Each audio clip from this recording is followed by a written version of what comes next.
नमस्कार दोस्तों, जय हिंद, जय भारत। दोस्तों, आज हम इस वीडियो में जानेंगे पहलवान की ढोलक पाठ के समस्त सही विकल्प। इससे संबंधित प्रश्न मध्य प्रदेश की बोर्ड परीक्षाओं में पूछे जाते हैं कक्षा 12वीं में, और यह पाठ गद्य खंड का चौथा पाठ है दोस्तों। तो देखते हैं पहलवान की ढोलक पाठ के लेखक कौन हैं। तो इसके लेखक हैं फणीश्वर नाथ रेणु। पहलवान की ढोलक गद्य की कौन सी विधा है? तो ये कहानी है।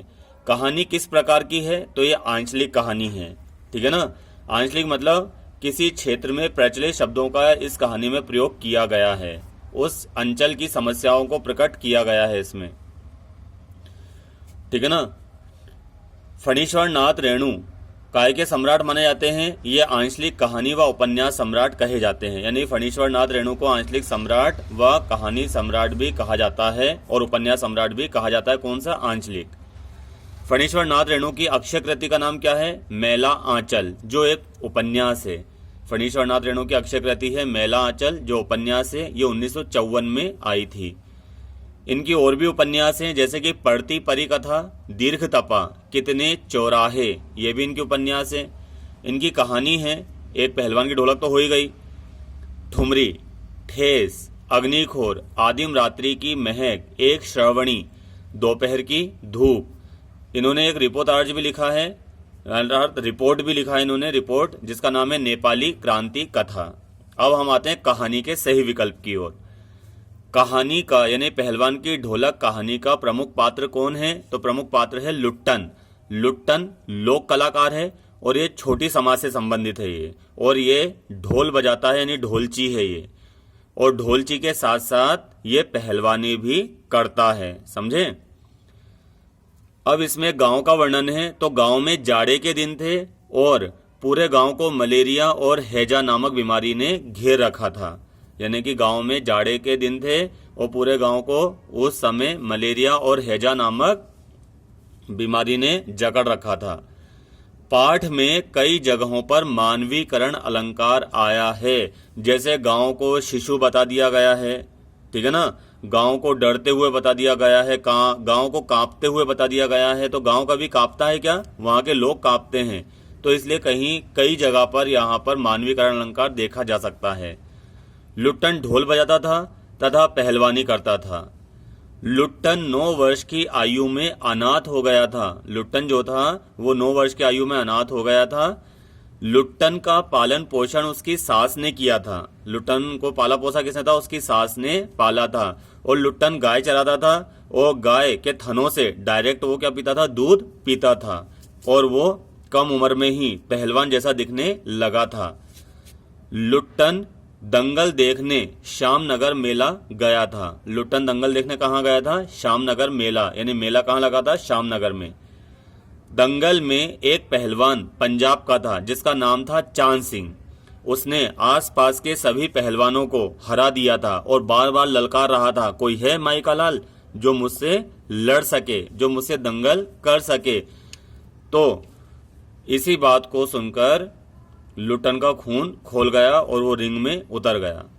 चांद सिंह के गुरु का नाम था बादल सिंह, यानी जो पंजाब का ये शेर था, ये पंजाब का जो पहलवान था, इसके गुरु का नाम क्या था? बादल सिंह। ये गुरु इस प्रकार लिखते हैं, छोटों की मात्रा थी दोस्तों। जब उसकी ललकार को सुनकर लुट्टन रिंग में उतर गया, तब राजा साहब ने लुट्टन को 10 रुपए देकर कहा, बेटा मेला देखकर घर जाओ। यानी कि जो राजा साहब थे, उनके जो नौकर चाकर थे, जो मंत्री थे, संतरी, उन्होंने कहा ये लुट्टन नामक व्यक्ति आज हमारे गांव की नाक कटवा देगा ये। तो राजा साहब ने उसको 10 रुपए देकर कहा था कि मेला घूमने जाओ। लुट्टन की एकमात्र मित्र ढोलक थी। ठीक है ना। यानी लुट्टन किसी पे विश्वास नहीं करता था, क्योंकि जनता तो क्या होती है? दल बदलू होती है, आज इसके साथ तो कल उसके साथ। तो इसलिए लुट्टन अपना मित्र सिर्फ ढोलक को ही मानता था। राजा का नाम था श्यामानंद। राजा का नाम क्या था? श्यामानंद था। लुट्टन ने एक काला खां पहलवान को भी हराया था। इन चांद सिंह को तो हराया ही था उसने, और लुट्टन ने काला खां को भी हराया था, जिसका नाम चलता था। ऐसा कहते थे जब वो या अली, ठीक है ना, कहकर रिंग में उतरते थे तो सामने वाला आधा तो यूं ही मर जाता था। लोग लुट्टन को राजा का बाघ कहने लगे थे, यानी कि लोग उन्होंने लुट्टन का एक टाइटल रख दिया था जिसका नाम था राजा का बाघ। लुट्टन 2 से रसगुल्लों को खाकर 8-10 पान की गिलोरियां खाता था, यानी कि पान के बीड़े खाता था। यानी लुट्टन कितने किलो रसगुल्ले खाता था? 2 किलो रसगुल्ले खाता था और उसके बाद 8-10 पान खाता था और हाथी की तरह झूमता हुआ चलता था लाल होठ करके। ठीक है ना। लुट्टन ने राजमहल में 15 वर्ष काम किया था, यानी कि लुट्टन को राजा जो श्यामानंद थे उन्होंने अपने राजमहल का क्या बना दिया था? उन्होंने पहलवान बना दिया था। तो लुट्टन ने 15 वर्ष तक काम किया। एक दिन जो राजा साहब थे वो स्वर्ग सिधार गए। तभी राजा साहब के जो एक विलायती लड़का था, यानी विलायत में पढ़कर आया था, उसने राजपाट संभाल लिया था। लुट्टन के 2 लड़के थे, लुट्टन ने उनको भी पहलवान बनाया था। राजमहल में युवराज जो विलायत से पढ़कर आया था, राजमहल में जो युवराज विलायत से पढ़कर आया था, उसने दंगल खेल हटाकर घोड़े की रेस का खेल प्रारंभ कर दिया। ठीक है ना। यानी कि उस विलायती बाबू ने दंगल खेल हटाकर घोड़े की रेस का खेल प्रारंभ कर दिया था। पहलवान की ढोलक जो कहानी है ये भारत से इंडिया बनने पर कटाक्ष करती है, यानी कि जो हमने लोक कलाकारों की हत्या कर दी है, जो हमने लोक कलाकारों को मार दिया है, उस पर ये कहानी कटाक्ष करती है कि जानो भारत को, जानो। आप इंडिया को जानते हो, इंडिया एक खोज पढ़ते हो, परंतु भारत की खोज भूल जाते हो।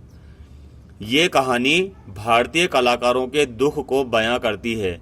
ये कहानी भारतीय कलाकारों के दुख को क्या करती है दोस्तों? बयां करती है कि भारतीय कलाकार कैसे कैसे ठुकराए जाते हैं और कैसे कैसे उनको उनके काम को छीनकर उन्हें टीवी में कैद कर दिया गया है।